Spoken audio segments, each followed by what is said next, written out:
Buenos días y bienvenidas a esta mesa que me hace especial ilusión moderar. En primer lugar, me gustaría dar las gracias a las personas que estáis detrás de este proyecto, de este trabajo, al Ministerio de Cultura, al Gobierno de Navarra, al Ayuntamiento de Lizarra Estella y a todas vosotras por estar aquí. Hoy, dentro de este foro, el 8º Foro de Cultura y Ruralidades, en este debate Decir la Tierra, poéticas rurales pluridiversas, tenemos el privilegio de reunir a 4 voces extraordinarias que desde el euskera, el asturiano, el catalán y el habla canaria nos invitan a explorar esas tensiones entre tradición e innovación en estos entornos rurales contemporáneos. Gracias. Ana, Juli, Alejandro, Raquel, muchas gracias por estar aquí. Y un saludo también a las personas que estáis viendo este encuentro a través de YouTube, de la conexión.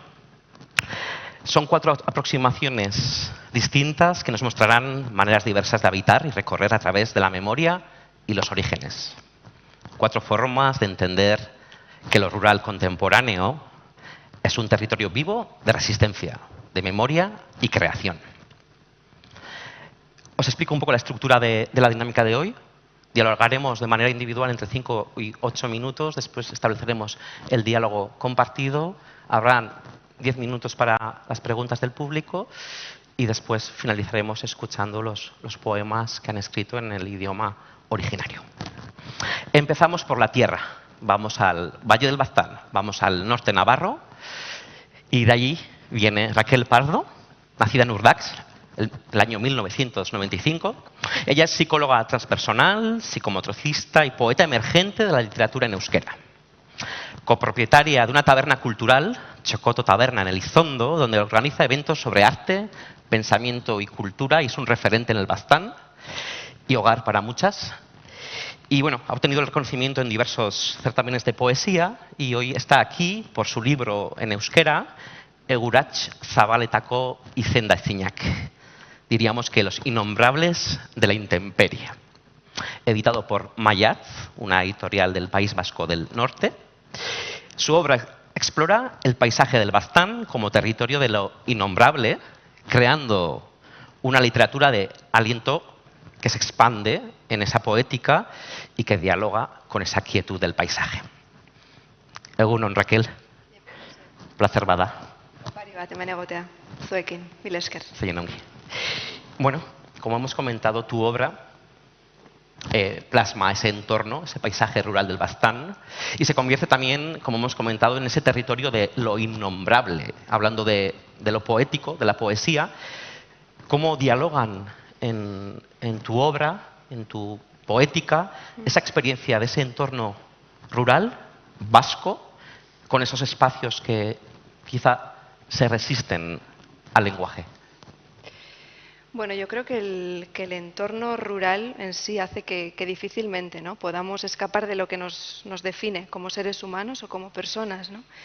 Pues es precisamente ahí donde el ciclo de la vida se hace presente a cada instante, ¿no?, mostrándonos toda esa parte vulnerable e interdependiente nuestra, ¿no?, cosa que no ocurre tan a menudo en las grandes ciudades donde se nos dirige más hacia el entretenimiento y hacia la distracción, ¿no?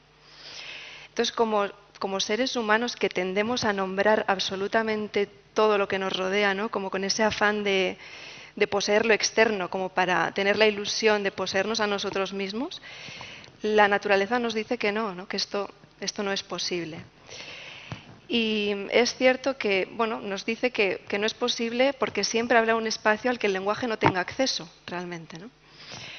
Y cuando tomamos conciencia de esto, es cierto que puede aparecer una especie de frustración y de malestar, ¿no?, pero la verdad es que lo innombrable es inherente a la vida. Sin embargo, estos espacios de lo innombrable tienen una periferia, ¿no?, que nos interpela directamente. Y es ahí donde yo creo que surgen las preguntas más interesantes, también ese asombro, digamos, más inocente, y creo que es un espacio que pide de nosotros presencia, compromiso, corporalidad, ¿no? Permanencia también, conceptos hoy en día pues tan poco valorados, ¿no? Y es desde ahí, desde donde surge la verdadera creatividad, o al menos la creatividad más auténtica, ¿no? Entonces, como decía, estos espacios que llamamos innombrables son aquellos espacios a los que la palabra en sí no tiene acceso, ¿no? Normalmente vivimos sin prestarles demasiada atención, eso es verdad, ¿no? En nuestro día a día. Y sin embargo, estamos constantemente interactuando y dialogando con esos espacios, ¿no? Y es desde ahí también, desde donde creo que surge una búsqueda más profunda, ¿no? Una búsqueda acerca del sentido que cada uno le otorga a su propia vida. Estamos constantemente inmersos en esa búsqueda, ¿no? Aunque, bueno, es cierto que la mayor parte de las veces es totalmente una búsqueda inconsciente, ¿no? No lo hacemos de manera consciente. Y en este sentido creo que es, digamos, esa búsqueda también una forma de resistencia, ¿no? Frente a esta lógica neoliberal que va manchando absolutamente todo lo que toca y que busca siempre ese beneficio económico, ¿no? Poniendo el foco en nuestras emociones, en nuestros instintos más primarios, con el objetivo siempre de modificar nuestras conductas, ¿no? De cambiar nuestros hábitos de consumo. Y entonces, como decía, pues plantearnos esta búsqueda creo que también significa pues, un acto de resistencia, ¿no? Como poner un poco de pausa y reflexión ante esta inercia que digamos, nos lleva, ¿no? Me parece muy interesante esto que detallas desde la poética, o desde esa poética geográfica fronteriza, y también donde está muy presente la naturaleza. ¿Dirías que es un acto también de dar voz o de resistencia también, como has detallado, ante este ritmo, digamos, tan rápido que nos a veces exige esta vida de consumo? Bueno, como decía, estos espacios que llamamos innombrables, que a veces también se les llama vacío, ¿no? Son los que nos proponen esa búsqueda más profunda. Y creo que en este sentido es fundamental hablar también sobre la atención. La atención, no cualquier tipo de atención, por supuesto, sino una atención sostenida en el tiempo, ¿no? Una atención que va a generar reconocimiento en el otro como persona, como paisaje, ¿no? Y es ese reconocimiento, el hecho de ser mirado, de ser visto, el que a su vez también va a generar conocimientos generales, ¿no? Y el que nos va a llevar a comprometernos a largo plazo y a poder accionarnos, ¿no? Digamos, no reaccionar tanto, sino sumergirnos también en esa acción de cada día, ¿no? Mira, la poeta Simone Weil tiene una frase que es preciosa sobre la atención, que dice que la atención en su sentido más elevado es la forma más rara y más pura de generosidad, ¿no? Y me parece que esa frase resume muy bien todo esto, ¿no? De lo que estamos hablando. Entonces, pienso que es el entorno rural, el paisaje, nos interpela directamente como sujetos individuales, pero también, por supuesto, como sujetos políticos y culturales, ¿no? Y creo que esto es fundamental porque refleja nuestra responsabilidad y nuestra autoconciencia respecto al entorno, ¿no? Y si algo es el territorio, el suelo que pisamos es cultural y es político, ¿no? Nosotros llevamos en el Valle de Baztán, como bien dices, llevamos muchos años viviendo bajo amenazas constantes contra nuestro territorio. Y bueno, hace pocas semanas tuvo lugar en el Palacio de Justicia de Navarra un juicio contra 7 vecinos del Valle por paralizar unas obras de forma pacífica, obras que tenían el objetivo de construir un macroproyecto urbanístico y turístico que iba totalmente en contra de los intereses del valle y de todo un pueblo, ¿no? Entonces aquí volvemos a ver una vez más cómo existen estos intereses privados económicos tan poderosos que a veces también con ayuda de entidades públicas logran pasar por encima de la soberanía popular, ¿no? Logran pasar por encima de una forma tradicional de relacionarse con el mundo, con lo rural, logran pasar siempre por encima, ¿no? Al fin y al cabo. Y por eso creo que es tan importante hoy en día mantenernos conectados con ese compromiso a largo plazo, pero siempre en base a, digamos, a esa atención de la que hablaba, ¿no? Esa atención que genera reconocimiento. Creo que esto es muy importante. Qué buen comienzo. De hecho, vamos a conectar seguramente con ideas que has planteado, Raquel. Vamos a hacer el recorrido desde este norte. Vamos a visitar Asturias con Alejandro Fernández Osorio. Él nació en Villallana en el año 1984. Es escritor y psicólogo, licenciado en Psicología por la Universidad de Salamanca, experto en psicoanálisis contemporáneo y máster en estudios literarios por la Universidad Complutense. Actualmente dirige su centro de psicología y es profesor de máster de psicoterapia integradora en la Universidad de Salamanca. Hace años que reside en Madrid, pero mantiene un vínculo poético profundo con Asturias. Ha publicado unos cuantos libros y todos han sido premiados. Entre ellos, Frontería, Premio Asturias Joven de Poesía el 2011, Magalla, Premio de la Crítica Asturiana el 2014, la novela JC, Premio Asturias Joven de Narrativa 2015 y Tayu, Premio Joan María Cebal 2020.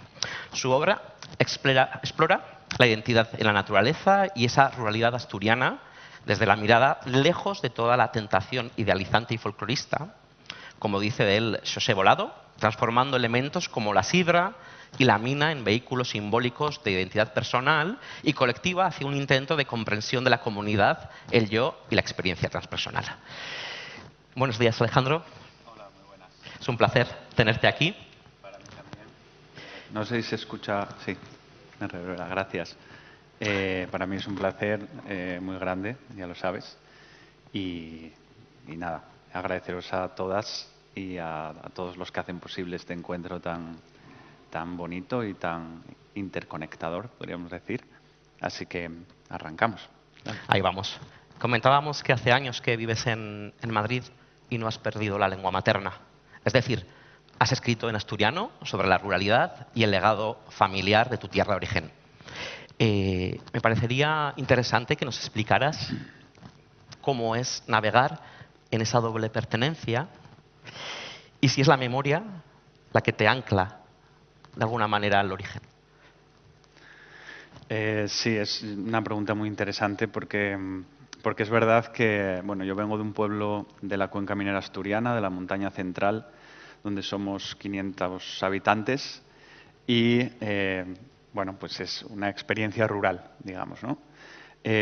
Yo creo que la ruralidad nos da mucha cabida para pensar muchas cuestiones y una de ellas es la potencia de la narrativa.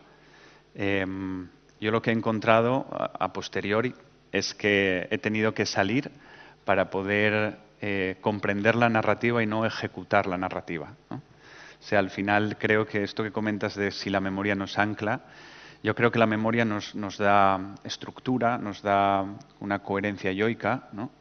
Pero al mismo tiempo hace un poco casi de función neurótica. Es el precio que pagamos repitiendo una y otra vez el personaje al que estamos atados y atadas para ejecutarlo, ¿no? Entonces yo he necesitado salir y mirar desde lejos, no conscientemente, ¿no? O sea, ha sido como efecto de exilio para comprender el origen del pueblo, ¿no? Que atraviesa toda la mitología. Y desde ahí poder entender qué necesitaba mi proceso de individuación, y una de ellas, de las cosas que necesitan, creo yo, es comprender de dónde venimos, qué mitos hay, qué narrativas hay, qué vínculos emocionales y, de alguna manera, qué precios y qué ganancias por pertenecer, ¿no? Y es la escritura misma la que te ha llevado en ese pasado, cuando has publicado esos libros tan significativos, donde también honras y haces un recorrido a través de ese legado familiar, a través de esa iconografía o las imágenes de, por un lado, la sidra, el campo, pero también a la vez la mina, ¿no? No sé si la escritura misma te ha llevado a establecer un diálogo con esos antepasados o trazar nuevos caminos de vuelta. Claro, yo creo que las dos cosas. O sea, para mí la escritura ha sido la vía para poder entender eso al tiempo que resemantizarlo y volver a narrarlo, ¿no? No tenía una pretensión de honrar nada, ¿no? Sino de de ubicar los referentes. No sé, yo creo que hay una cosa muy importante, al menos lo ha sido para mí en el proceso de comprensión de quién soy, que es convertir el mito en referente, ¿no? Nosotros estamos constantemente haciendo mitología para no perder el norte, en este caso nunca mejor dicho, ¿no? Pero es que hay veces que hay que perderlo. Hay que perderlo para luego volver y ver qué norte, en qué narrativas sí, en qué narrativas no, ¿no? Y hay una cuestión que ahora está muy presente en mi vida y es que ahora es donde estoy tomando conciencia del materialismo en el que hemos vivido siempre en la cuenca minera, en Asturias y en el pueblo muchas veces se vive desde un materialismo donde de repente la naturaleza y lo otro no es algo que se celebra, sino es algo que se utiliza, ¿no? Y ahora me estoy dando cuenta un poco de eso, ¿no? Y cómo la mera supervivencia cuando vuelvo, ¿no?, a una zona tan industrializada como la cuenca minera asturiana, ¿no?, de repente tengo la sensación de que por obligación de ir poniendo la atención, como decía Raquel antes, en lugares concretos, hemos perdido una gran atención que los discursos nos quitan, ¿no?, que es la mera atención celebrable, contemplativa, de lo que tenemos alrededor, ¿no?, que está dialogando constantemente con nosotros. Y esto conecta quizá con algo que me comentaste hace poco y me pareció muy interesante respecto a la funcionalidad de lo rural, ¿no?, y cómo hemos crecido todas desde ahí, ¿no? Siempre había algo que hacer en el pueblo. La contemplación, la quietud y el silencio, ¿no? Ajá. Como elección última, digamos, Claro, es que a mí siempre me había venido la idea de que la contemplación es un privilegio, ¿no? Y bueno, yo vengo de familia minera por las dos vías y creo que bueno, yo creo que eso es un concepto de cómo organizamos el yo y la relación con el mundo en Occidente, ¿no? Es un privilegio, bueno, hay muchas personas en otras partes del mundo que dedican un espacio a la contemplación y no a la productividad constante, ¿no? Entonces, para mí, el recuperar la contemplación ha sido un rasgo identitario. O sea, para un hijo de minero, de nieto de minero y bisnieto de minero, de repente salir a la superficie y poder mirar es un acto que bueno, pues me ha abierto unas puertas que tal vez a la siguiente generación le genere un conflicto y entonces vuelvan a abrir otras. Y quizá luego en el diálogo cruzado podremos hablar del desplazamiento, entre otros aspectos que me parecen muy interesantes que detallas tú, entre otras cuestiones. Vamos a hacer el recorrido ahora hacia ese este de Cataluña. Buen día, Ana. Es un placer tenerte también aquí. Os voy a leer brevemente un poco algunos retazos de su biografía y bibliografía. Ella nació en Montmeló en 1980.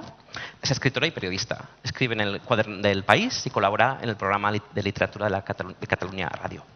Ha publicado las novelas Joyce y las gallinas y No soc aquí, no estoy aquí, ganadora del premio Llibres de Anagrama. Además de los poemarios, lo voy a intentar, Cunil de Gavia y La Mara, que extrañaba, algo así, era un robot. Y bueno, su obra, No soc aquí, no estoy aquí sobre todo, explora esa frontera que me parece interesantísima y difusa entre lo urbano periférico y lo rural. Esos espacios invadidos por autopistas y polígonos, transmitiendo la realidad de familias campesinas que tuvieron que cambiar, como dice Ana, el tractor por la cadena de montaje. Con una mirada poco romántica, pero profundamente humana. Bienvenida, es un placer tenerte aquí, Ana. Y bueno, al hilo de lo que comentaba en la introducción, en esa novela, en No soc aquí, exploras, entre otras cuestiones, esa frontera difusa entre lo urbano, periférico y lo rural. Y me interesaba mucho cómo has podido construir y cómo construir memoria en esos territorios periféricos e híbridos, ¿no? Que no es tan idílico, digamos, no partimos de la aldea en la montaña, ¿no? Digamos que es otro lugar. Exacto. Sí, yo vengo de un lugar feo, seguramente el más feo de todo lo que hay, de lo que se exponga aquí. Y no lo digo para competir, sino porque es así. Montmeló quizá os suene porque hay un circuito de motos y coches cerca de donde yo crecí, ¿no? Claro, yo, bueno, evidentemente muchas gracias por la invitación porque para mí es como un pretexto para para seguir dándole vueltas, ¿no? a esto de lo rural, del campo y a esta frontera, que son muchas cosas, ¿no? Yo pensaba, lo rural que es para mí es, que yo creo que ya empieza a salir, ¿no? Pero es una manera de contar, es contar historias, con muchas historias, y es una manera de contarlas. Y después también es un lugar distinto. Un lugar distinto con sus tensiones, que son muchas. En mi caso es un lugar distinto porque, claro, yo crecí ahí en los años 80 y mi pueblo ya estaba totalmente industrializado, lleno de polígonos. Entonces, en mi clase, en la escuela, pues solo había otro niño que su padre hiciera de payés. En los años 80 el payés era una cosa vergonzante allí, como mínimo. Y eso se palpaba en el ambiente que se respiraba, ¿no? Era algo casi como, o sea, mi padre trabajaba en la fábrica y hacía de payés, porque efectivamente nunca se para, ¿no? Mis padres nunca han hecho vacaciones en su vida, ni por casualidad. Y cuando duermen fuera de casa es porque van al hospital. O sea, este es el marco, lo digo como ejemplo, ¿no? Entonces,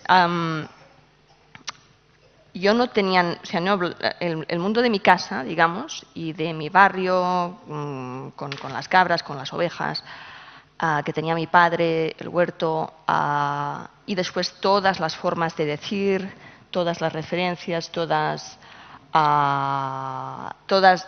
la herencia, porque hay una forma de decir, de decir y de hacer que pervive en el país que es mi padre.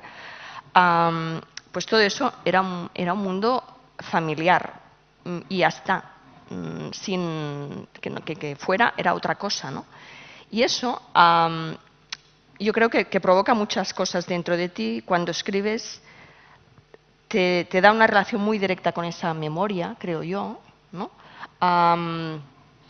Pero al mismo tiempo tiene que haber un proceso, ¿no? Hay una relación muy directa con la memoria y con las cosas concretas del lugar, de cómo se funciona, de dónde están las cosas, cómo se llaman. Y hay una conciencia de bueno, existe el país que ha quedado sitiado, rodeado, y tú vienes de aquí, en cierto modo. O sea, vienes de este lugar cargado de tensiones, cargado también ayer que se hablaba, ¿no? de los vecinos, de los otros, los de derechas, que son los otros.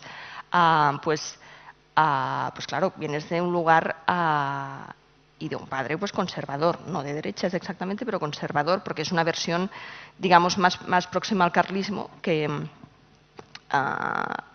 una versión muy propia, ¿eh? Y entonces, claro, esa fricción que provoca esa payesía que subsiste y que sabes que sí, que él es el último de su especie, esa necesidad de alejarte. Yo fui la primera que estudié en mi familia, que fui a la universidad. Eso provoca un desclasamiento, y lo hablaremos, ¿no? Pero para mí, o sea, mi experiencia de desclasamiento está íntimamente ligada con lo rural. Te alejas y al alejarte también el hecho de alejarte te da otra mirada sobre eso, y también ese origen y esa experiencia del desplazamiento, partiendo de ese lugar, te da también otra mirada, diría otra mirada desde dónde escribir, ¿no? Desde dónde escribo. Pues escriba lo que escriba, siempre escribo desde ahí, ¿no? Desde ese barrio sitiado, rodeado por una autopista, por el circuito, el tren, y con el huerto, y ahora pues aún 4 gallinas y 4 pollos. Qué interesante, conecta con lo que se ha venido hablando, conectas también en aspectos con Alejandro. escribes sobre, como has comentado también, estirpes truncadas y ruinas de cemento. Me parece interesante también poder preguntarte cómo transmitir, cómo detallabas esa realidad periférica y a veces no tan idealizada, ¿no? Compleja también por orígenes y por dónde se ubica todo ese legado de esos antepasados, fuera de las etiquetas y sobre todo recogiendo que tú también detallabas en algún momento esa... Y después abordaremos también la dignidad rural y la oralidad, ¿no? Eso me parece muy interesante. Claro, o sea, hay un lenguaje que es muy divertido cuando tú no eres consciente de ese lenguaje, ¿no? O sea, hay palabras que tú las sabes porque las has escuchado siempre. Y entonces, como os decía, o sea, mi familia materna, mi familia paterna son payeses, o han sido payeses, y entonces yo tuve la suerte de tener una abuela queridísima, mi abuela Amalia, de otro pueblo más bonito, Òrrius, cerca de Mataró, Maresma, pero no tiene mar. Y, por ejemplo, ella es un caso increíble de memoria prodigiosa, de capacidad de contar historias, de captar la atención, ¿no? O sea, yo creo que pensándolo después, dices, ostras, yo creo que si la hubieran llevado a un curso de escritura, captatio, ¿no? ¿Cómo iniciar la narración tal? Sí. Mi abuela lo hacía muy bien, ¿no? Y a veces yo la interrumpía y decía, bueno, pero abuela, no, espera, eso lo contaré después. Hostia, ¿no? O por ejemplo, una cosa que después leeré, ¿no? Pero yo no, o sea, en casa no había una biblioteca, pero lo que me contaba mi abuela, por ejemplo, eran las historias, los cuentos que no tuve, ¿no? Claro, y hoy se lo decía a Sara Guerrero, pero mi abuela pues me contaba de pequeña. Ella decía, mi abuela, o sea, mi tatarabuela, tuvo un novio que se le comió, que fue comido por un lobo. Y claro, yo de pequeña le decía, sí, hombre, esto lo inventas, abuela. Que no, que es verdad. Y parece ser que sí, que se lo comió un lobo a ese novio, ¿no? Entonces, pero bueno, ella tuvo otra vida, pero digamos que sería el cuento de la Caperucita al revés, ¿no? Una versión libre. Pero, claro, y de eso saqué de eso al cabo de muchos años he sacado un poema, porque no eres como consciente de la potencia que tiene eso. ¿Por qué? Porque lo has escuchado siempre, ¿no? Y después, pues mi tatarabuela, que además se llamaba Dolores, como si el nombre hiciera la cosa, ¿no? Pues tuvo una vida difícil, pero bueno, o sea, me refiero sí a esa potencia de lo oral, también demasiado a menudo ninguneado, ¿no? Esas son palabras de pueblo, y en cambio tiene muchísima fuerza, pero no solo porque hable de cosas de la tierra, sino porque porque es concreta, porque es precisa, porque es contundente, porque es profunda. Me parece fantástico esto que detallas, que después seguramente abordaremos porque hay un eje entre todas. Sí. Y me parece fantástico que menciones ese legado familiar porque es un momento estupendo para presentar a Juli, porque, bueno, yo creo que interconecta muchísimo su discurso que nos explicará ahora. Os voy a detallar brevemente su biografía. Bueno, Juli, es un placer tenerte aquí. Estoy muy contento de que estés aquí por esa perspectiva necesaria y fundamental queer y también por lo insular, que tenemos que traer un poco a cierta centralidad esa dispersión también, bueno, afectivo-sexual, identitaria y geográfica, creo yo. Ella nació en Arrecife en el año 1990, licenciada en Bellas Artes especializada en dibujo por la Universidad Politécnica de Valencia. Desarrolla su práctica artística en la plástica y en la escritura. Vive en el campo de la Vegueta. Ha publicado Lucio Blanca y So, que con este libro de poemas que ganó el primer premio de Ana Santos Payán, fue publicado por la Bella Varsovia. Su obra explora las identidades no normativas en ese contexto rural canario, creando lo que ella misma describe como un rito, un encantamiento poético. Es muy bonito esto, me gustó muchísimo. Bueno, y bueno, despliegas en So una serie de voces, están ahí mamá, la abuela, hay más voces en coro, ¿no? Que dialogan desde esos diferentes espacios y tiempos. Has detallado que más que una obra teatral, es un rito, como comentábamos, que te permite nombrar. ¿Cómo es ese proceso de explorar la tradición y tu propia identidad queer en ese territorio insular? Muchas gracias, Asier, por la invitación, por estar aquí. Bueno, el foro está siendo una fantasía, un montón de gente súper interesante, proyectos muy interesantes. Me alegra mucho estar aquí acompañada de tanta gente, con tantas voces distintas que están trabajando además desde lo rural.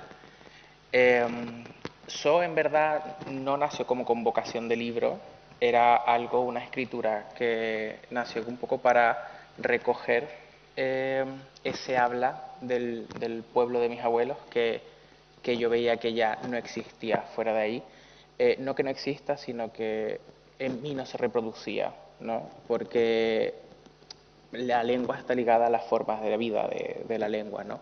Entonces, cuando las formas de vida que sustentan esa forma de hablar también ya no se corresponden con las del presente, pues obviamente las palabras decaen, se olvidan.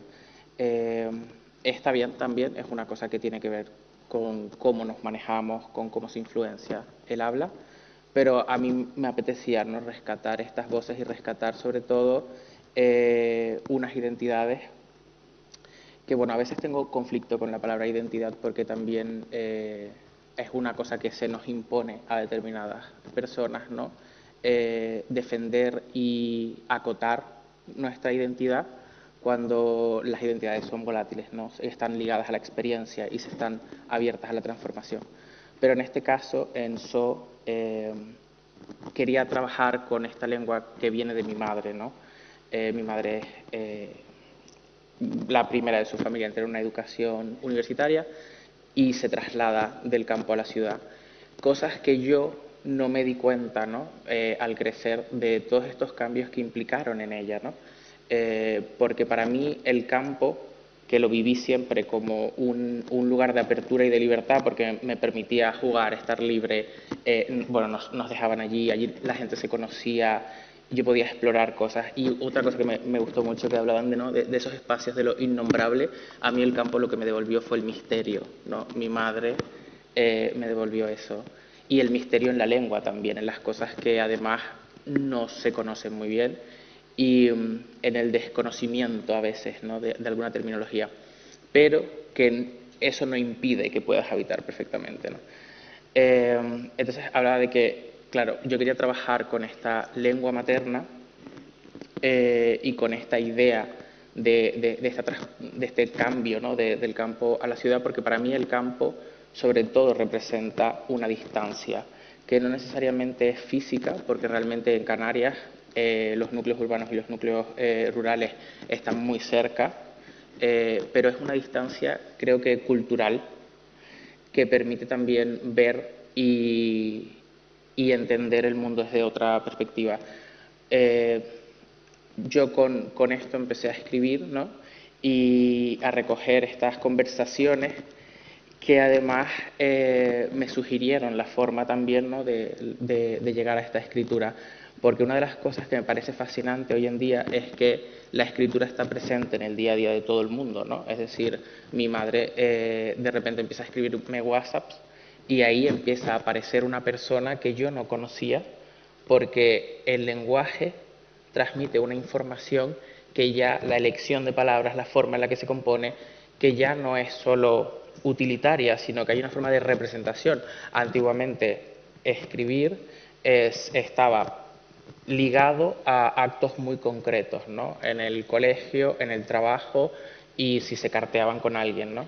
Pero estas nuevas formas de comunicación abren a que todo el mundo se represente en la escritura de alguna manera, ¿no? Y eso me fascinaba también porque una de las cosas que me parece, bueno, con las que quería trabajar en el poemario, es cómo a veces algunos nombres sustituyen a las personas, ¿no? En el libro hay 3 personajes que dialogan, que son mamá, abuela y Au. Es curioso porque ninguna tiene un nombre propio mamá y abuela son categorías que sustituyen a la persona. Mamá es al final una voz que cuida todo el rato, que está buscando, ¿no? Son las manos que están ahí cuidando, sosteniendo.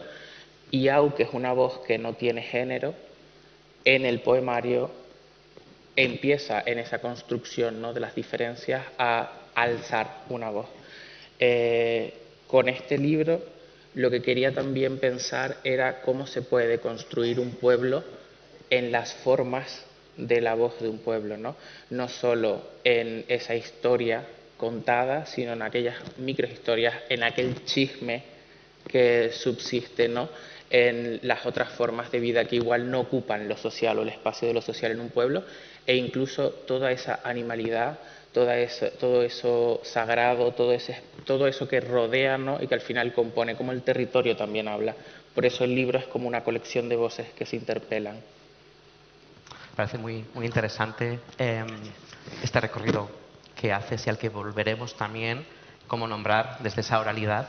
Y también me parecía muy interesante, y imagino que para las personas que han leído el libro también, cómo construyes o cómo declamas una propia identidad dentro del libro a través de, bueno, lo pseudo religioso también, lo místico, pero también está esta contemporaneidad que se trasluce de la transformación del territorio, que Raquel nos daba algunas pistas a través de lo externo, ¿no? Sí, claro, porque al final también ahí, claro, hay unas voces que no están presentes, ¿no? Hay unas voces que no se han recogido antes, ¿no? Hay un archivo que se ha hablado mucho, ¿no?, de esto, ¿no?, del archivo. Otros compañeros han hablado de las problemáticas de leer también, ¿no? ¿Qué buscas en un archivo? ¿Con qué mirada buscas, ¿no? Y lo que me interesaba era que estas voces que se tenían que incluir o que quería incluir, ¿no?, cómo hablan o cómo podrían haber hablado mi abuela de haber sido un sujeto libre, de haber podido ocupar el espacio que quería ocupar, sin la categoría de esposa, madre, abuela, cuidadora, pero también todas esas identidades que no tuvieron voz, que están en la diversidad sexual, en la diversidad de cuerpos, en la diversidad de especies, ¿no?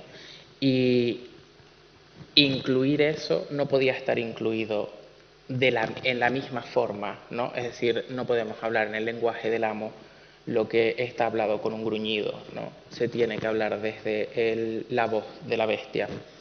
Entonces, ahí creo que fue como la parte que más me preocupó, la de poder jugar con eso. Antes hablabas de lo del encantamiento. Sí, yo era un poco ingenua, no, sigo siendo. En ese momento yo tenía como mucha fe también en que la palabra, la escritura, la poesía, Teófilo, la poesía, es capaz de cambiar, ¿no?, cosas, ¿no? A la hora de nombrar, sitúas. Nombrar es una cosa peligrosa también, porque cuando nombras estás excluyendo de lo nombrado características, estás excluyendo de lo nombrado todo aquello que queda fuera, ¿no?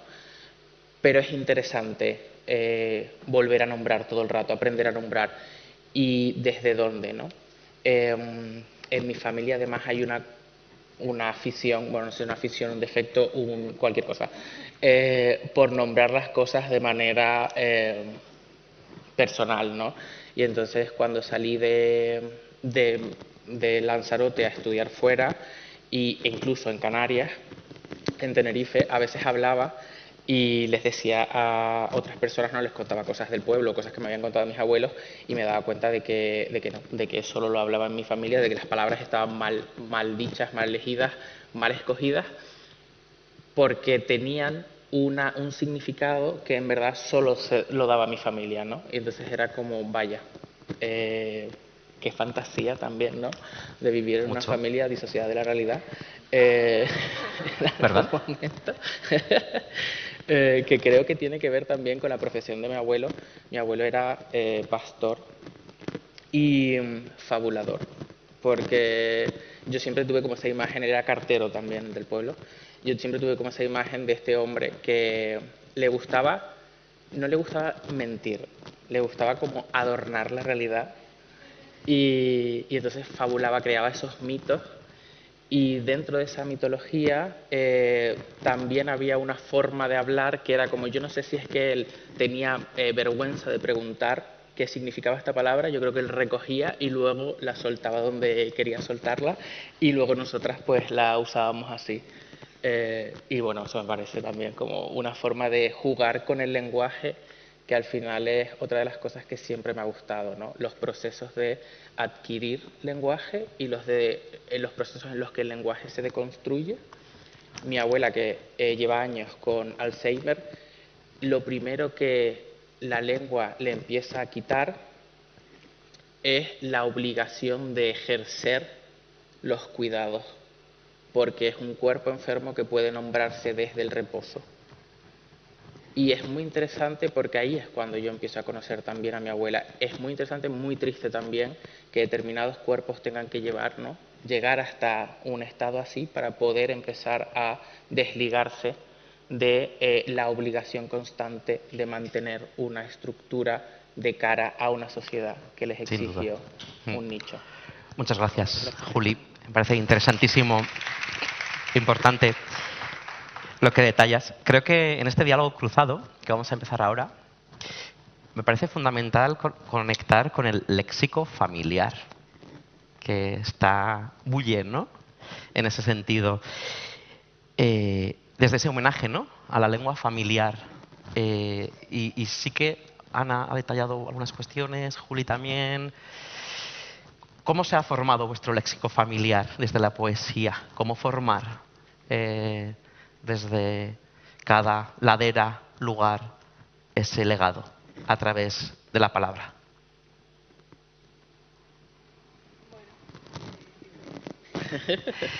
Yo creo que cuando hablamos, en mi caso, del euskera, no solamente hablamos de una lengua, por supuesto, ¿no? Hablamos de sobre todo de una forma de estar en el mundo, ¿no?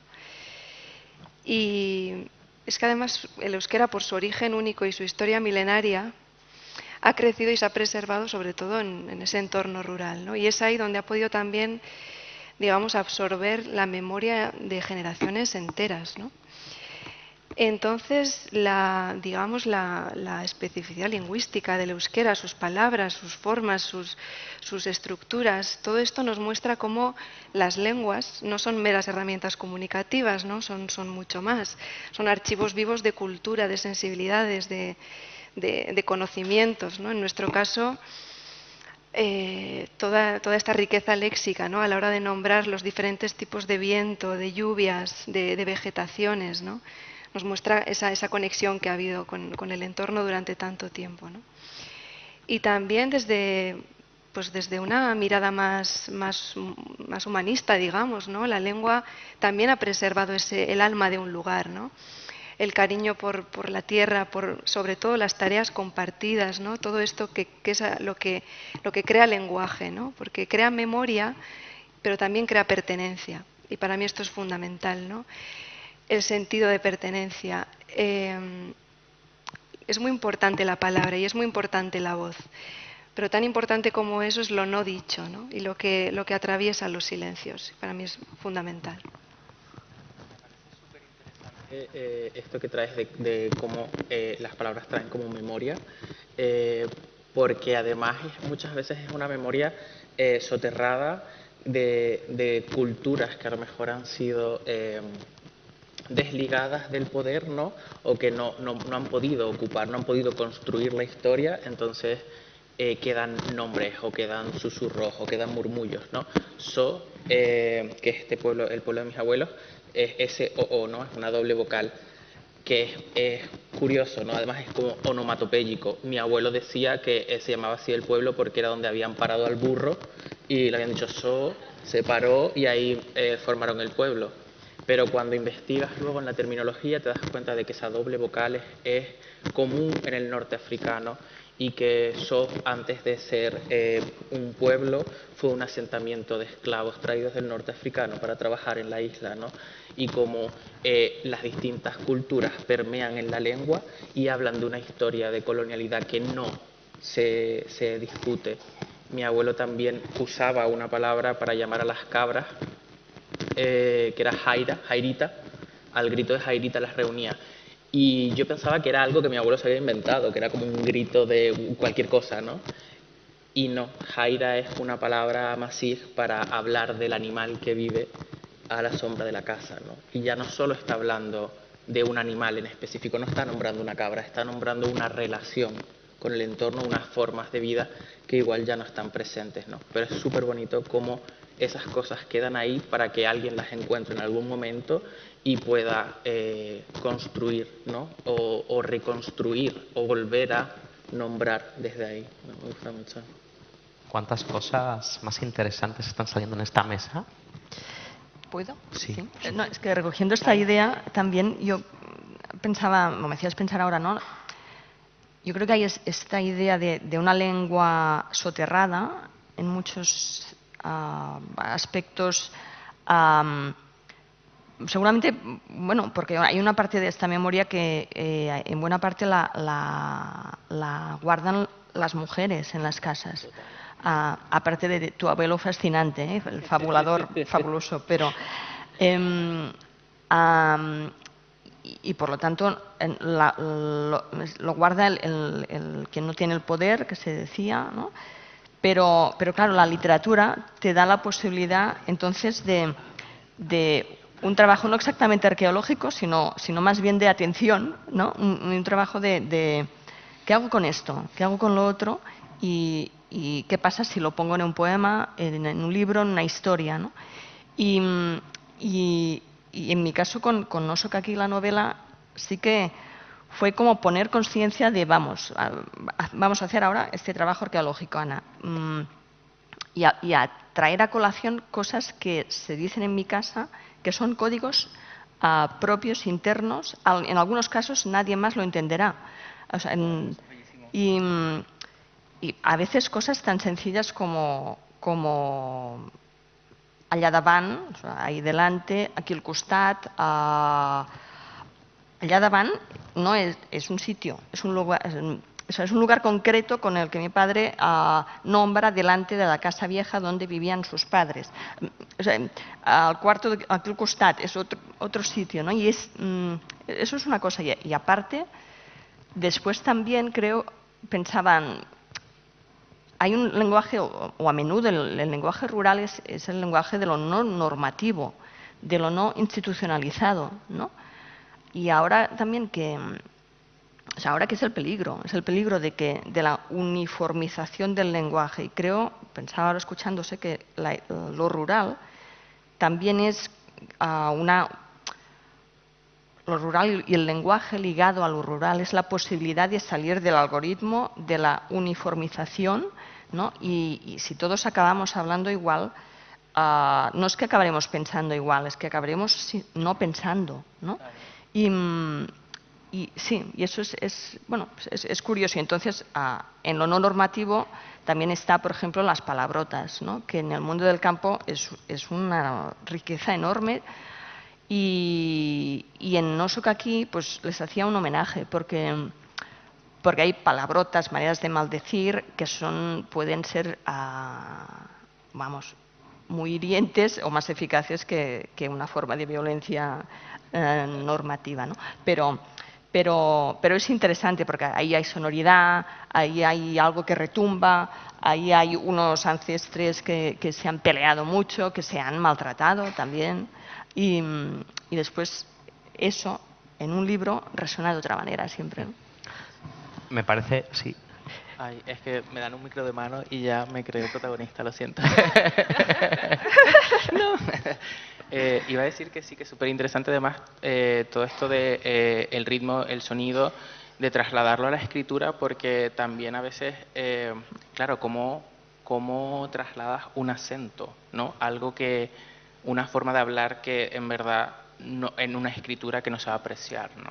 A mí me pasó, por ejemplo, a la hora de escribir ahí, de donde hay algo ahí, ¿no? Está ahí. Me di cuenta de que no podía escribirlo en su forma gramatical correcta porque mis abuelos nunca dirían eso está ahí, dirían eso está ahí. Entonces juego con eso también para intentar introducir la forma o las pistas para dar una lengua, ¿no?, en su acento. Y me parece como súper interesante también que traigas eso, ¿no?, de todo lo que es ese vocabulario familiar que además nombra en unos acentos distintos, ¿no? Y que es complejo de traducir en la escritura. Es muy interesante, estoy pensando también en ese legado idiomático, periférico, lingüístico y de dialectos, en esa presencia femenina, esas genealogías están muy presentes aquí, madre, abuela, y qué importante traer al epicentro, ¿no?, en un ámbito pues, también que, bueno, han estado durante años en la sombra. Dicho esto, podemos seguir abordando después este aspecto. Me interesa muchísimo el tema de las genealogías, el desplazamiento, y quizá volvemos un poco a Asturias, porque me parece muy interesante también ese diálogo, ¿no? Padre, en este caso abuelo, y en ese sentido el discurso que Alejandro tiene sobre ese desplazamiento y cómo, no sé si has detallado antes, ¿no?, pero para ti también es una manera de honrar y al no estar presente, digamos que de una manera de transitar a través de los textos y los poemas, entre otras cosas. Bueno, yo creo que apuntaba algo un poco en generando una especie de río de pensamiento entre todos los de la mesa, ¿no? Y apuntaba como, voy a contestarte, ¿vale? Pero va en la línea. Como hablaba Juli de reproducción, hablaba Ana de tensión, ¿no? Y yo tengo la sensación de que a fin de no psicotizarnos, nos volvemos neuróticos, ¿no? Entonces el neurótico intenta repetir una y otra vez para no perder la estructura, ¿no? Y esa repetición muchas veces son gestos de miedo ante la ausencia del self como algo concreto, ¿no? Entonces, claro, las lenguas generan una narración y generan un lugar en el que poder recuperar aquello que ha estado oculto. Todos venimos de lenguas minorizadas y, bueno, unos con más éxito u otros han luchado por ellas, ¿no? Pero al final siempre hemos lanzado como unos intentos, cada uno en nuestra etapa de la vida, ¿no?, por intentar encontrar esta voz de esta persona que me estructura a mí, que estructura al pueblo, que yo lucho por ella, le doy voz desde donde él no tuvo o ella no tuvo, ¿no? No obstante, a mí sí que me gustaría notar que una vez hecho eso, muchas veces empezamos a militar un lugar que empieza a deberse a otras cosas, ¿no? Y a mí, a día de hoy, lo que me interesa es recuperar la palabra de Raquel a título personal, es dónde voy a colocar la atención. En generar ahí, y entonces levanto el personaje de ahí, o intento volver al asombro, ¿no? Entonces, para mí, la posibilidad que he encontrado en estos últimos años es la de ver la representación, ver cómo se ha representado, y ahora yo quiero volver a ese lugar previo a que toda esta narración estuviese, ¿no? Porque no solo los llevamos en la lengua, los llevamos en el cuerpo, los llevamos en la mirada, los llevamos, ¿no? Entonces, poder librarme, es librarme un poco para ver qué hay después, ¿no? Y ahí la atención, abrirla a eso infinito que creo que la naturaleza nos puede abrir pautas. Y ahí, Raquel, ¿tú crees que lo transfronterizo también es un eje? A mí me parece muy interesante esto que dices, Alejandro, y lo pondría en relación con el proceso creativo también, ¿no?, de cada uno individualmente, ¿no? Porque creo que aquí es fundamental, en relación con el tema de la atención, hablar del discernimiento, ¿no?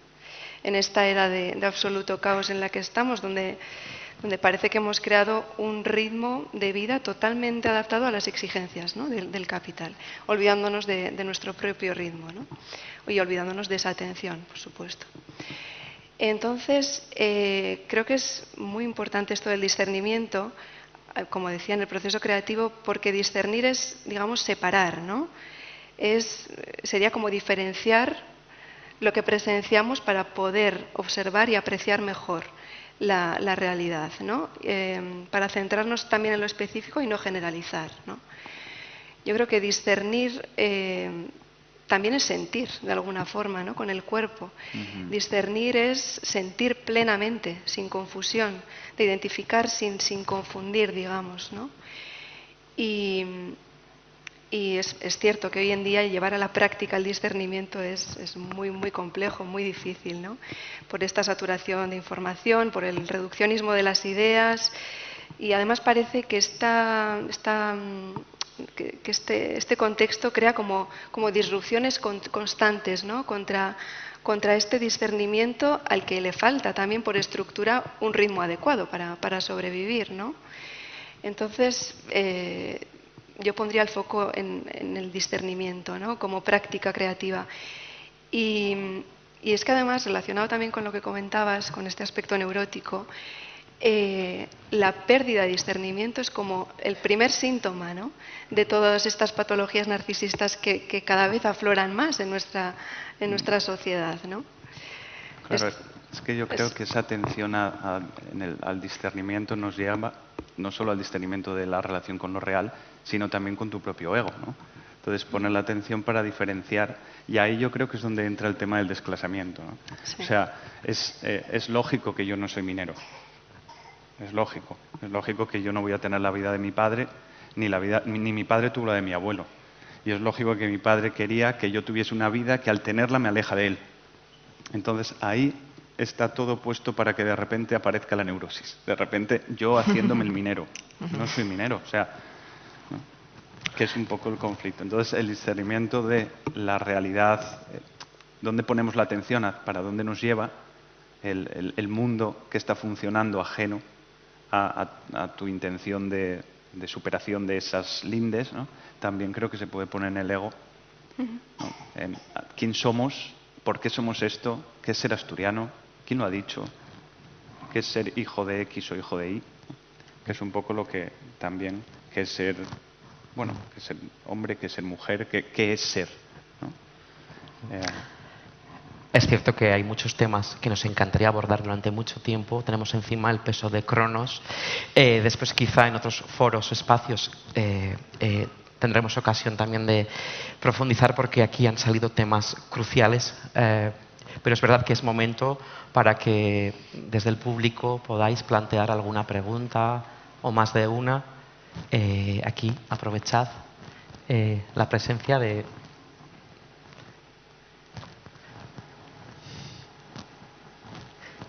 Y si no se anima a nadie... Ah, bueno, vale, si al final sí. Vale, aquí, adelante.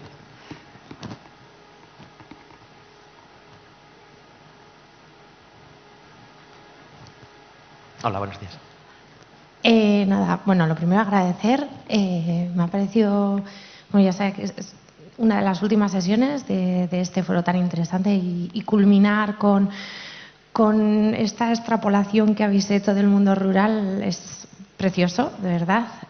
Además, como muy rico culturalmente hablando por todos los territorios de los que venís. Entonces, gracias a todas y a todos los participantes.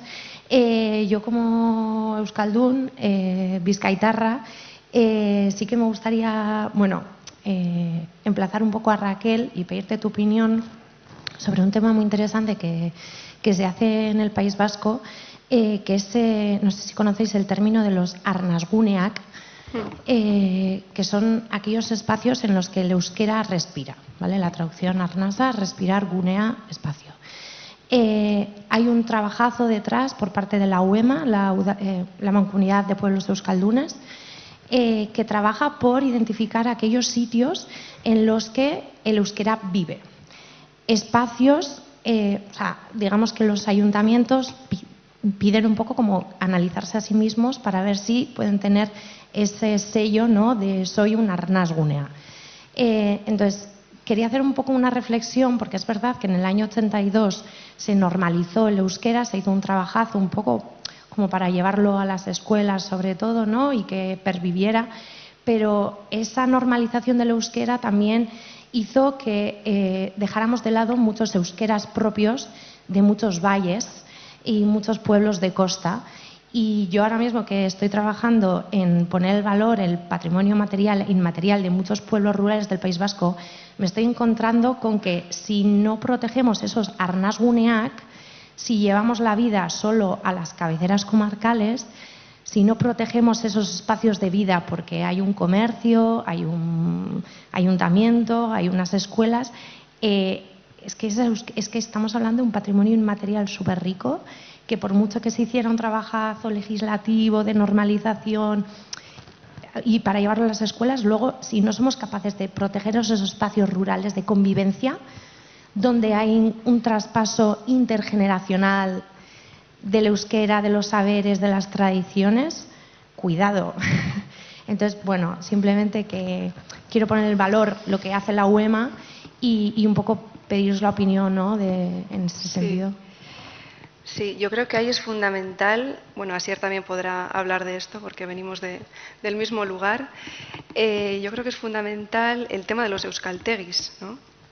Sobre todo, pues eso, ¿no?, tan localizados. Desde los euskaltegis se enriquece tanto la propia lengua local, ¿no?, y además resuena esto. En el Valle de Baztán lo vemos, ¿no? Vemos cómo tanta gente accede a los euskaltegis, se anima, participa y participa luego también en esa comunidad, ¿no?, tan cercana que creamos cada día. Y yo pondría el foco ahí, en los euskaltegis y en las escuelas rurales. En las escuelas rurales es donde nace todo y también nace la lengua propia, ¿no? Fíjate que en el Valle de Baztán nosotros en cada pueblo hay diversidad también a la hora de nombrar ciertas cosas, ¿no? En donde yo vivo, en Azpilcueta, el cole tiene 20 alumnos, 25, andará por ahí, está en su mejor momento, de aquí ya iremos hacia abajo. Estuvo también con 5 alumnos, ahí sobreviviendo. Y fíjate que es ahí donde empieza todo, ¿no? Los profesores son del valle, son del pueblo, ahí se crean esas sinergias respecto a la lengua, respecto a mantener lo originario, ¿no? Lo conectado además a lo familiar, porque la familiar es parte de la escuela, ¿no?, en los entornos urbanos, en los pequeños pueblos. Yo pondría en los euskaltegis y en las escuelas rurales que se están perdiendo y se hace muy poco por mantenerlas vivas, ¿no? Y es que hasta aquí te ¿Había alguna persona más que quería preguntar, verdad? Hola. Sí. Sí. Bueno, yo quería aprovechar el micro también de mano. Quería hacer una pregunta, pero sobre todo era que me está gustando mucho esta mesa. Me parece que para cerrar, como decía Ainhoa, me parece ideal, no sé. Está, para mí, de todas las intervenciones que he oído, proyectos que están haciendo, creo que mucha gente está trabajando en su tierra, está trabajando en lo rural, está volviendo a sus pueblos y lo que he notado en las intervenciones de las personas es ese amor, no sé, me ha evocado muchas imágenes, me ha evocado como mucho cariño y mucha poesía también, ¿no? O sea, como ese lenguaje más, que para mí la poesía es un lenguaje muy, muy amoroso y muy, muy sensible, ¿no?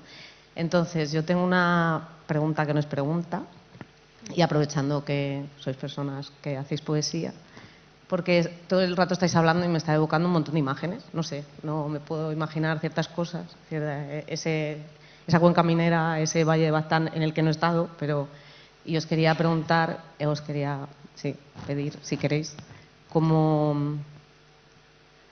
una imagen y una palabra que definiera no sé, ese caldo primigenio que ha hecho que seáis quien sois, ¿no? Ese yo, ese ser, y que al final ha generado esa semilla en vosotras para expresar y narrar vuestra vivencia y lo rural en poesía. Qué chulo, es que estoy un poco cansada ya de lo racional y de esto. Sí, ¿verdad? O sea, llevamos y digo, necesito esto y aprovechar que estáis ahí en el gremio. Gracias, me parece es formidable. Que ricasco. Sí, y si puede ser en vuestra lengua materna, pues maravilloso. Además, vamos a cerrar con la lengua materna, conecta súper bien y gracias, muchas gracias. Y Asier, me ha encantado tu moderación y cómo ha sido todo, cómo la ha llevado. Mira, es que es un lujo teniéndolas aquí al lado. Sí, sí. Pues una palabra, Y una imagen. Es Yo, un reto. yo suelo tirar más a la mitología. Yo te diría Mari. Wow. Ahí, con eso. Mari, Mari. Luego ya luego miras en abordamos. internet y ves. Sí, ¿Qué? Sí. Sí, sí, sí. Y con el monte Auza también, en el Bazán. Yo voy a usar la palabra con la que titulé el último libro, que es tayu. Tayu es la traducción de tajo, y tayu es una palabra polisémica con la que explicamos el trabajo de la tierra. Por otro lado, es el sitio donde no entraba la maquinaria y se metía el minero a picar, era el tayu, ¿no? Y luego, por otro lado, es un corte, como tajo, ¿no? Es un corte sobre un cuerpo sólido, ¿no? Y al mismo tiempo es corte en todo el sentido amplio. Y creo que tayu representa no solo nuestra relación con la tradición, en mi caso, claro, sino y de dónde venimos y qué nos constituye, sino la necesidad también de un corte para construirte en otro sitio sin que olvides el primero, ¿no? interesante. Qué bonito eso. Sí. Sí. Yo una palabra que elegiría, una imagen que elegiría es un baifito. Los baifos en Canarias son las crías de las cabras. Y bueno, era como lo primero que nos daban a jugar cuando éramos pequeños. Mi abuelo nos lo ponía encima y, no sé, abrazar un baifito es como lo más. Tienen que hacerlo alguna vez en la vida, no se pueden morir sin eso. Mira, yo utilizo una palabra que es albergínia, berenjena, porque es el último hallazgo que he hecho, y la imagen es mi padre plantando berenjenas y yo mirándolo, mi hijo pequeño mirándolo e imitando a lo que hace el abuelo y diciendo, yo también lo hago. Y es el último hallazgo porque, no es que me gusten mucho las berenjenas, pero bueno, que si hay para comer, vale, pero es porque mi padre prácticamente no ve ahora, pero sigue haciendo de payés. Y hay ahí una cosa que es, lo que le constituye a él, que es payés. Y lo hará hasta que no pueda más. Y entonces ese día lo veía plantar eso, tiene una mala salud de hierro. Hay un momento, como ve poco, pues iba plantando la berenjena y una caña al lado. Y Pau, a mi hijo, le pasaba las cañas. Y hay un momento que se para, coge aliento y dice, en catalán, cuánta paciencia. Y pensé, hostia, qué fuerte, ¿no? Y yo le dije, claro, sí, cuando yo escribo es lo mismo, ¿no? Cuando empiezas una novela, lo haces confiando en la vida, ¿no? Como mi padre confía en la vida, pues al plantar las 6 berenjenas que han crecido. Y pensé, hostia, qué bonito. Y pensé, no me he dado cuenta hasta ahora, ¿no? O sea, no lo he entendido hasta ahora. Hay cosas que sí, que tardas tiempo a comprenderlas, ¿no? Qué bonito. Vamos a la recta final. Vamos a poder escuchar la lectura de poemas. Vamos a empezar en el orden inverso, desde lo insular.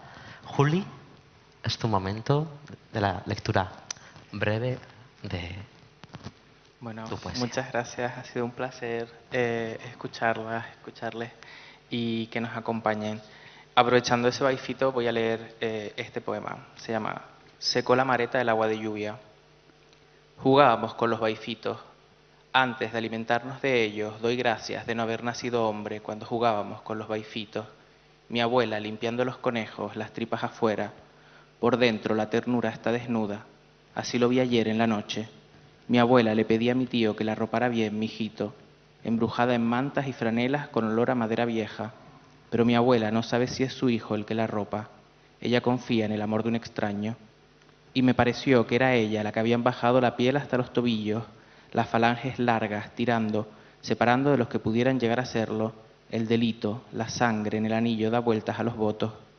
Ella la que tenía las trispas afuera y por eso pedía que la arroparan bien hecha un embrujo, aunque en la noche no hiciera frío, y mi tío es ahora la madre de su madre, y la mira los marrones y los violetas, los colores de sus entrañas apretados contra el blanco de las paredes de cal, que aquí las paredes las pintan de cal y la cal refulge y hace brillos cuando le da el sol, las casas cuando les da el sol dan luz, y tienes que ponerte la mano como visera para poder ver de tanta luz que dan las casas por fuera. Pero yo daba gracias por no ser un hombre, porque puedo tener este cuerpo que es una herida desnuda por donde se pierde el alimento. Es muy cristiano dar las gracias. Mi tío enciende su móvil y espera que mi abuela se duerma. Ella ya ha trascendido y su boca son palabras que encadenan otras palabras, que encadenan como guirnaldas de fiesta, y con Dios me acuesto y con Dios me levanto. Dolores, bella vara de virtud, la vía que yo he tenido no se la deseo a ninguno, que comienza a tocar la cama y no encuentro a nadie. Santificado sea tu nombre, véngase a nosotros tu reino, hágase tu voluntad, así en la tierra como en el cielo. Esta noche va a llover un agua muy calentita, y ha de venir a caer en tu cara morenita, y cómo me hice yo tan luego vieja. Hasta el otro día estaba pinchando. Ay, si voy a contar la historia mía, ande, ande, ande, la marimorena, en la cruz está clavada con fuertes clavos de hierro. Padre mío de mi vida, divina mansa cordero, yo soy esa pecadora hasta mañana, si Dios quiere. Dar las gracias y abrir los cuerpos y secar la ternura, para que el agua no haga caer la cal de las paredes. El agua encuentra la tierra y ellos encalan y ellas desollan, y yo doy gracias de no ser hombre y jugar con los baifitos, porque les doy besos y se enamoran, huelen a pasto y almizcle, que es un olor que aleja la muerte.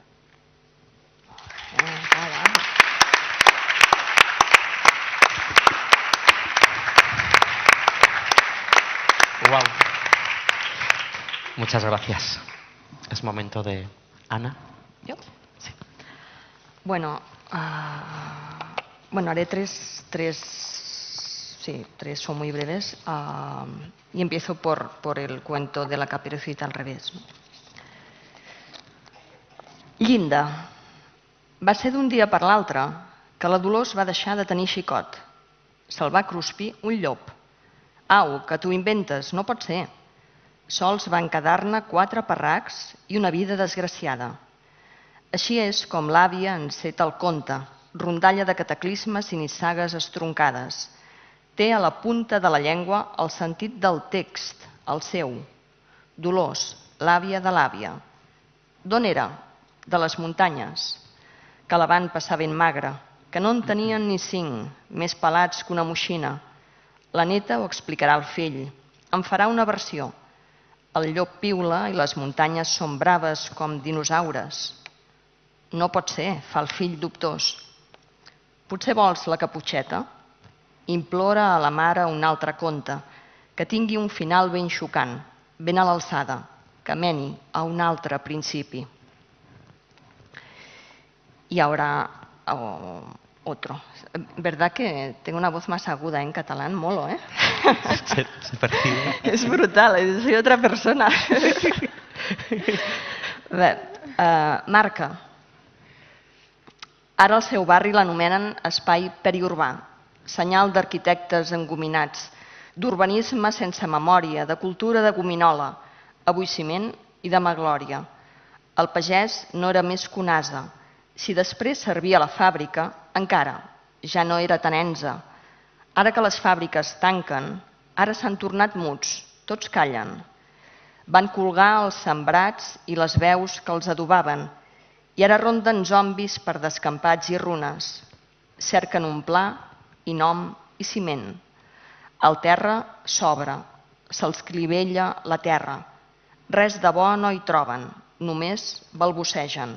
S'han fos l'excedent de promeses. Bueno, quizá aquí. ¿No? Sí.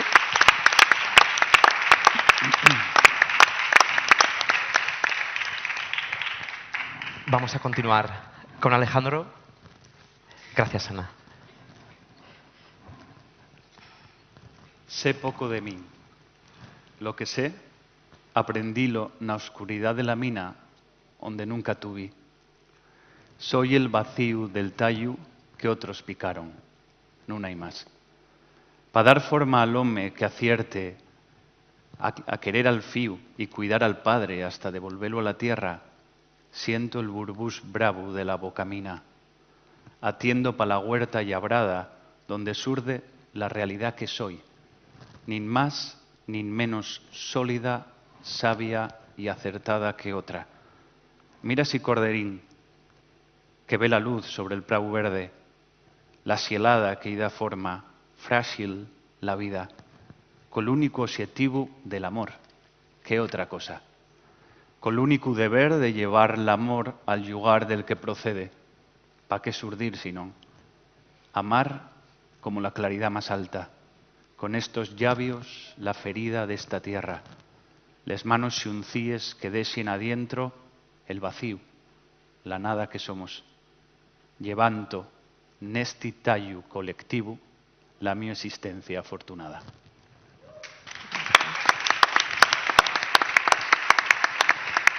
Eta maila inguru honekin akitzeko, para terminar con esta mesa tan rica, tan diversa, tan necesaria, Rakelek irakurriko du bere poema.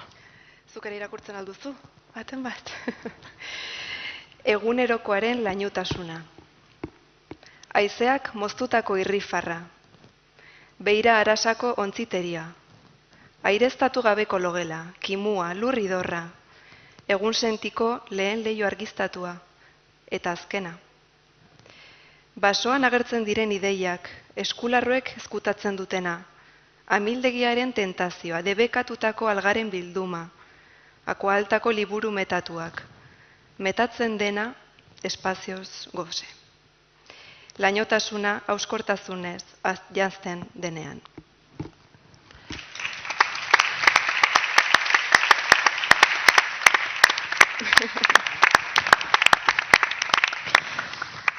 Ha sido un lujo, como habéis comprobado. Ha sido un verdadero placer estar al lado de estas poetas tan magníficas.